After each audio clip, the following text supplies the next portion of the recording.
दोस्तों नमस्कार। विनोद कुमार सिंघल का अपने YouTube वीडियो EPF ESIC में आपका स्वागत है। आज मैं आपके सामने चर्चा करूंगा कि ESIC में जैसे आपको मैंने बताया कि बहुत लाभ है। सबसे बड़ा लाभ ये है कि आपको आपके परिवार को कितने भी रुपए का ट्रीटमेंट करवाना पड़े, आप गवर्नमेंट हॉस्पिटल में और प्राइवेट हॉस्पिटल के अंदर और ESIC हॉस्पिटल में करवा सकते हैं। विशेष परिस्थितियों में आपको प्राइवेट हॉस्पिटल में अनलिमिटेड इलाज की सुविधा मिलती है। लेकिन दोस्तों कई बार ये समस्या आती है, जैसे मैंने आपको बताया था कि ESIC हॉस्पिटल में जा कर के पहले रेफ़र बनवाना पड़ता है, फिर जा कर के आप प्राइवेट हॉस्पिटल में ट्रीटमेंट ले सकते हो।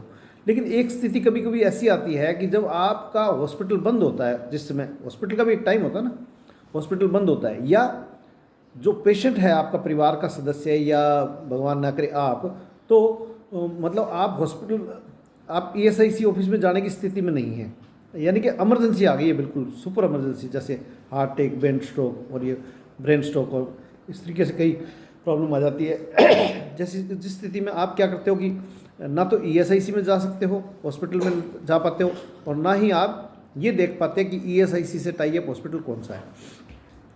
तो मेरी जो जानकारी में बात है वो ये है दोस्तों कि आप ऐसी स्थिति में किसी भी नज़दीकी हॉस्पिटल के अंदर, हाँ रजिस्टर्ड होना चाहिए वो, तो आप किसी भी प्राइवेट हॉस्पिटल के अंदर आप जा सकते हैं। आपको वहाँ कोई ESIC कार्ड नहीं दिखाना, आप तो केवल वहाँ जा कर के अपनी बीमारी का तुरंत आप एडमिट हो जाइए और अपना ट्रीटमेंट करवाइए, और ट्रीटमेंट करवाने के बाद वहाँ से सारे बिल वगैरह ले लीजिए। और जब आप थोड़ा सा भी ठीक महसूस करो, आप जब मतलब ट्रीटमेंट आपका हो जाए, तो उस समय आपको एक इमरजेंसी सर्टिफिकेट पर डॉक्टर से साइन करवाने होते हैं।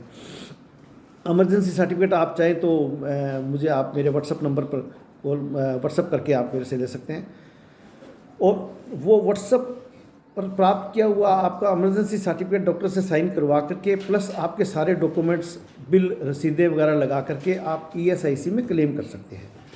और दोस्तों इसमें आपको क्लेम जो है वो RGHS CGHS रेट पर आपको क्लेम ESIC देगी। अब बात यह है कि यदि आप ठीक महसूस कर रहे हैं और अभी 10-15-20 दिन आपको हॉस्पिटल में और रहना है, तो आप ऐसी स्थिति में जब आपकी स्थिति ठीक हो जाए तो आप एक बार ESIC जा कर के उनको सूचना भी दे दें कि हमने इमरजेंसी में इस तरीके से इस हॉस्पिटल में एडमिट करवाया है। तो ये सारी जो इसके फार्म वगैरह भर कर के और फिर आप क्लेम के लिए लगाएं, और अगर आपका केस बिल्कुल सही है, जेन्युइन है और आप इमरजेंसी के अंदर गए हैं, तो आपको क्लेम का रिइंबर्समेंट मिलेगा। दोस्तों ये जानकारी थी मेरे नॉलेज ज्ञान के आधार पर।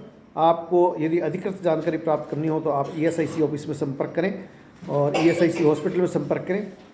बाकी रही बात दोस्तों, इस तरीके की जानकारियाँ मैं देता रहता हूँ। ESIC के नोटिस से संबंधित, ESIC EPF के नोटिस से संबंधित, EPF ESIC से अन्य जानकारियाँ आप यदि लेना चाहें तो आप मुझे मेरे व्हाट्सअप नंबर 9414318665 पर केवल व्हाट्सअप करके आप जानकारी प्राप्त कर सकते हैं। दोस्तों मैं बात करने में सक्षम नहीं हूँ, आप मुझे, ये मैं एक सहायता के लिए करता हूँ आपके, मुझे इसके पीछे कोई मेरा धन कमाना उद्देश्य नहीं है। तो आप ये जानकारी, और ज़्यादा बेहतर रहेगा कि आप ESIC में जा कर के अधिकृत जानकारी लें, क्योंकि किसी भी व्यक्ति के द्वारा दी गई जानकारी अधिकृत नहीं होती, और ESIC EPF जो संबंधित ऑफिस है वहाँ से जानकारी अधिकृत होती है। वैसे मैंने जो जानकारी दी है आपको वो इधर उधर से जो भी किताबें वगैरह पढ़ करके मैंने जानकारी दी है, और ऐसा इमरजेंसी सर्टिफिकेट है और ऐसी ESIC में व्यवस्था है। तो थैंक यू दोस्तों। भविष्य में यदि आपको मेरी वीडियो अगर पसंद आ रही हो तो इसको लाइक का बटन ज़रूर दबाएं, और आप इसको ज़्यादा से ज़्यादा शेयर करें ताकि लोगों को बेनिफिट हो। और जय हिंद दोस्तों। मेरी इस वीडियो को आप लाइक कर देते हैं तो मुझे अच्छा लगता है कि ताकि मैं आगे वीडियो बना पाऊँ। Thank you.